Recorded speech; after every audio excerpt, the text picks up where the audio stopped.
everyone, it's me again, Sir Melbs. For today's video, sasamahan natin ang mga prince and princesses sa kanilang parada. Handang-handa na nga ang ating mga views and beauties para sa kanilang parada. Nakakatuwa na masilayan ang mga ngiti ng ating mga estudyante sa kanilang magagarbong floats at damit na syempre inihanda ng kanilang mga magulang. Lubos kaming nagpapasalamat sa mga magulang na tumulong at nagbigay suporta sa lahat ng proyekto at aktibidades ng ating paaralan.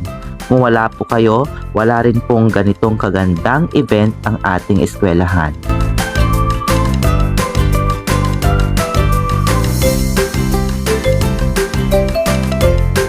Habang nasa parada nga ay todo sayaw kami kahit napakainit sa daan.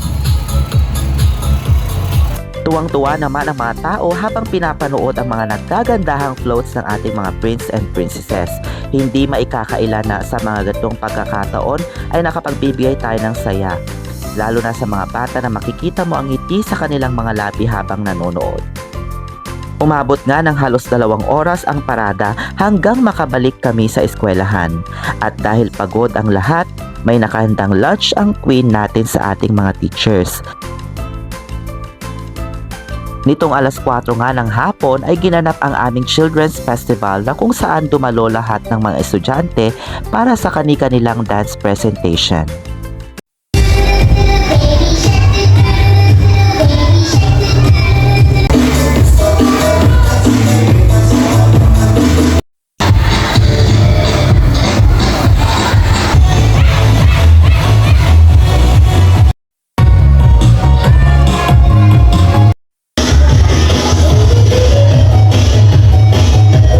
Sa wakas at kinoronahan na rin ang ating King and Queen 2024 pati na rin ang mga Prince and Princesses.